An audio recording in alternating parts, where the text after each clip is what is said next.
Hey, gorgeous people. Happy Monday morning, December 1st. Happy full moon in Gemini week. We have just a few short little transits this week. Mercury coming back through those water trines, now stationed direct.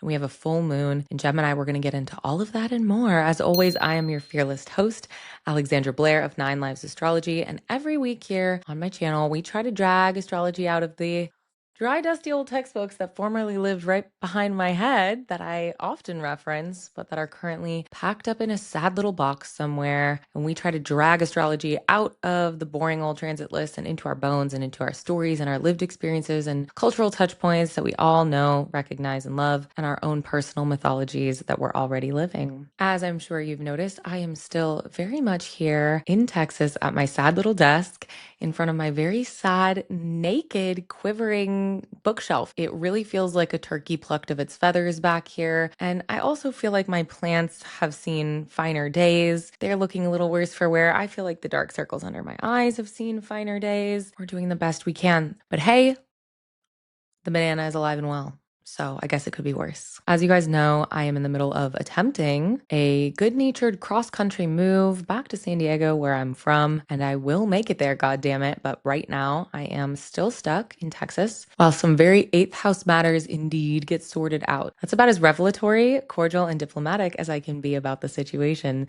So join me in laughing at the absurdity. What a perfect topic for the Gemini full moon this week. A couple quick updates. I am hosting a workshop about the astrology of 2026, not for the collective, not for the world in general, but for you personally, and how to make sense of and strategize with and work with these crazy changes that are happening in 2026. I don't sensationalize shit on this show, but there's a reason that the workshop is called Fault Lines and New Frontiers, the dramatic astrology of 2026. We also have a companion workbook that will have all the transits, journal prompts, integration ideas. You can purchase tickets to the event. It will be recorded. We will send it to you. You can also purchase the workbook. Both links are in the description below. I'm also booked out through February. You guys are freaking crazy. I adore you. Depending on what's going on with this situation and a childcare situation, I may have some last minute slots opening up. So make sure that you are on my newsletter, that you follow me on Instagram, that you are subscribed to me here if you want to be the first to hear about that. I'm also reserving a very small number of year ahead reading slots in December and January for people who are attending Fault Lines and New Frontiers. You'll get a special booking link. So if you know that you still want to book a year ahead session with me, you can attend the workshop and you can do so there. Before we get into the transits, let's take a look at some of the comments left on last week's show. On last week's First Light, Christina Murcia says, I'm proud of how resilient I've been. I've been battling chronic illness and mental illness, and I've also been tapping, using somatic therapy, qigong, and lymphatic massage to move stuckness and fear in my body. I feel lighter and more capable of handling the fear and panic when it comes, to ground in reality when fear hits. I have also started doing EFT tapping and some somatic work during these water trines, and I have to say it's been some of the most powerful and impactful work I have ever done around regulating my body. I've been using it to target specifically anxiety, but also overthinking, which is quite a mercurial and Saturnian art form that I have perfected over the years. I'm sending you so much love, Christina, so much camaraderie, and I'm really proud of you too. I also shared a story about how Cancer placements very often participate in a nostalgic sort of hoarding. And I got so many comments from Cancer placements sharing that they too relate to being called and thought of as a hoarder. I'm not surprised. Cancers, we love to hoard things. There are plenty of things that I feel empowered to chop, chop, chop out of my life with no sentimentality whatsoever. But you know what? I actually think that's pretty Cancerian too with the crab claws. And last Friday, I shared a new episode of Astro Weirdos with a friend and colleague, Kip Dooley. Kip and I actually walk you through minute by minute the process of writing your own Orphic style hymn for any planetary energy that you want to connect with. And then we had a pretty wide-ranging conversation about how poetry and astrology can go hand in hand. I heard from a lot of you guys that the resulting poems that you made were pretty deep and intense. Even though I love art, I have such a weird relationship with poetry, and I shared with Kip that listening to poetry genuinely makes my teeth fucking itch to sit in the silence and to sit in the contrivance. So Kip and I had a lot of fun talking about that. Go check it out, write an Orphic hymn, and let me know what it sounds like.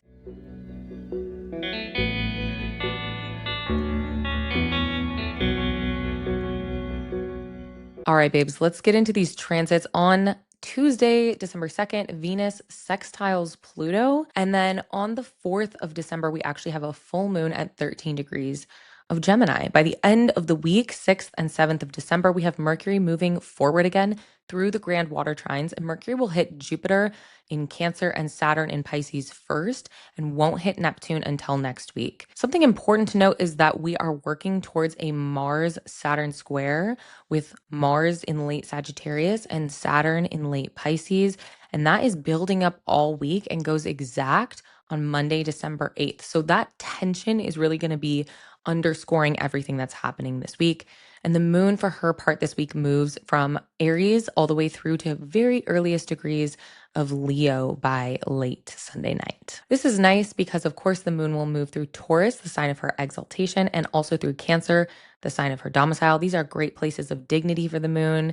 She'll conjoin Jupiter, but also she will form up that full moon in Gemini at 13 degrees. Now, the Venus-Pluto sextile is a really beautiful formation for making art of any kind. I just feel like some of the best art, the most meaningful art that actually has some real backbone and spine and maybe even a little bite to it, comes about with a Venus-Pluto contact. I think one of my favorite touch points for a Venus-Pluto sextile is Abel Tesfaye, who is better known by his stage name, The Weeknd. He has Venus at 22 degrees of Capricorn and Pluto at 17 degrees of Scorpio. He also has a Scorpio moon that is literally conjunct Pluto almost to the minute. So everything we talk about here needs to be filtered through that lens. But when you hear some of the lyrics to his songs, especially when you hear them on the radio and you're hearing a song about him overdosing and saying that he wants his girlfriend to come with him into death and to follow him over, I'm thinking of songs like Gasoline,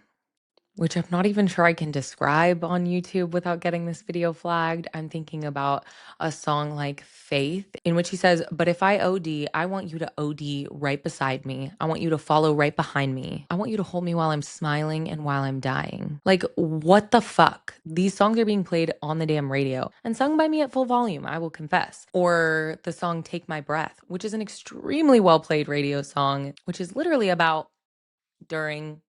And sometimes you find yourself listening to that in a Target surrounded by children, and you're like, how the hell did this plutonic shit get on the radio? And that is the beautiful collaborative handshake of the sextile between Venus and Pluto. It makes things that are incredibly dark and deep and spooky and intense into something that is actually quite Venusian, palatable, beautiful even, and definitely pretty intoxicating. The Weeknd has a very special skill of making these weird, twisted as fuck lyrics into something that just sounds so incredible. If you know other artists who do this, visual, musical, or otherwise, let me know who they are in the comments and I will tell you what their Venus-Pluto connection is, because they almost certainly have one. A lot of The Weeknd's work is inspired by the work of the prolific director and also musician John Carpenter. John Carpenter actually has a Venus-Pluto opposition in his chart with Pluto in Leo and Venus in Aquarius. The Pluto-Venus people in this world, we find each other and we find each other through our art. Let's take a look at the full moon in Gemini, because this full moon in Gemini happens at 13 degrees. The sun in Sagittarius is pretty close to Venus. Venus and the sun are actually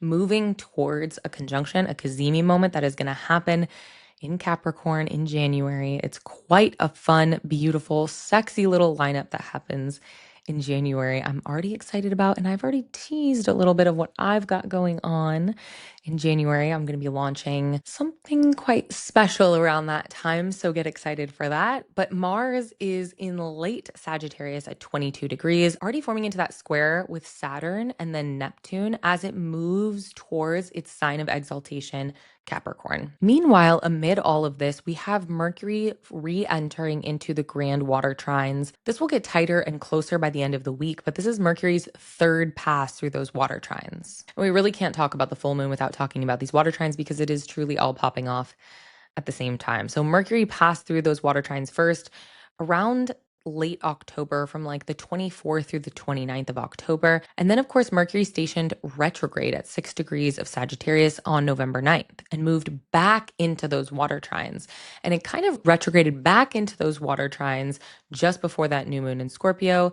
It started with Neptune on the 19th of November and it continued all the way in through the 22nd of November. On November 29th, Mercury stationed direct at 20 degrees Scorpio, and now it is once again moving forward through those water trines. It starts with Jupiter and Saturn as that Mars-Saturn square is building up, and then it moves into the Neptune leg of the trine next week. Mars is very obviously alive and well in this full moon in Gemini because Mars is currently in Sagittarius, not that far from the sun, forming up this full moon aspect. And Mars is also hosting Mercury and squaring Saturn. So Mars is alive and well in the story of these water trines. And this week feels so heavy for it. I'm getting this imagery of when you are so thirsty and you drink water so fast that you actually have this experience of distension and fullness in your stomach, and you can hear the water sloshing around in your stomach. Have you guys ever had this experience, or is this an original experience? I made myself thirsty. Take a look at what Mercury was doing during those previous time periods and see how it maps onto a narrative that is beginning to emerge this week as Mercury comes through for the final time. Don't forget that Mercury is the last planet to form up these water trines. So if you've been hearing astrologers say water trines, water trines, water trines for weeks now, and you keep thinking, oh my gosh, I have to actually do blank, or I know that I wanted to use this time to blank, this is really your last chance to do it. In a loose, sign-based way, this lunation is also forming a T-square with Saturn and Neptune in late Pisces. So a lot of the feeling that I'm having about what this full moon is going to bring in is quite prickly. It reminds me of a little bit of a tumbleweed, and it's got thorns. And I don't know if you've ever seen a single tumbleweed. It's kind of like, oh, that's romantic, that's cute. But there are these epic desert tumbleweed storms that you can be a part of, where you just actually have to seek shelter in your car, and your car is going to get whipped and nicked and scratched by this tumbleweed storm that's happening. If these water trines have been somewhat turbulent, and if you've had that drawing in effect of these water trines, this lunation might feel a little more like a storm than it does a lantern. Now, this full moon in Gemini corresponds with the new moon in Gemini that took place on May 27th, 2025 at 6 degrees of Gemini. So if you are interested, you can go back, take a look at your Photos app, your emails, your journals, and see what was going on May 27th, 2025, and see what kind of seeds you planted then that are now blooming and coming to fruition. In spite of my tumbleweed storm analogy, I do think this is a pretty good general purpose full moon. It doesn't look exceedingly kind, it doesn't look exceedingly generous, but it does look like something you could use for general ritual purposes. Generally speaking, we think of full moons as good times for celebration, culmination, and even a little bit of letting go of things as the moon turns into a waning phase. So if any of that sounds like something you need in the Gemini area of your chart, this is definitely time to take a look. All right, beautiful people, if you can believe it, that is the end of the transits for this week.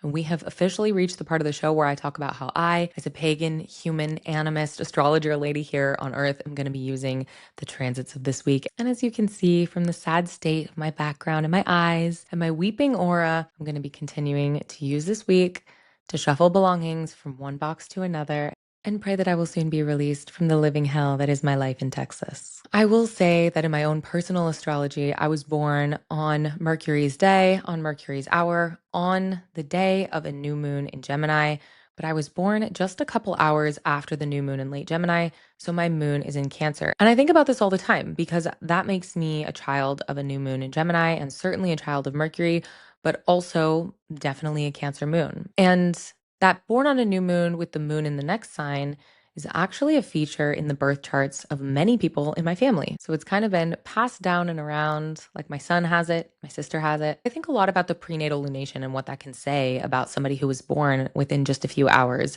of a moon like this. A dear astrologer friend of mine recommended this book, and usually I am not that big of a fan of moon sign astrology books because I find them all to be so general to the point of being unhelpful. But this book in particular is actually freaking incredible. It describes every single moon phase for every single sign with an accuracy I almost can only believe was channeled, because every person whose moon sign I have read to out of this book usually ends up crying and definitely ends up feeling deeply, deeply seen. So I'm going to be thinking a little bit about the moon in Gemini and revisiting some of what I was up to in May. And every other hour of my day, I will be surrendering to the plans that the universe has that I know nothing about. I think in quite a Gemini way, trying to laugh at the absurdity of it all, and probably taking about 100 calming baths and doing my tapping and doing my breathing. That's just about it for me this week. Make sure you sign up for Fault Lines and New Frontiers. the Dramatic Astrology of 2026. It is that 2-night workshop that Whitney Kranz and Sarah Posh and I are hosting about the astrology of 2026.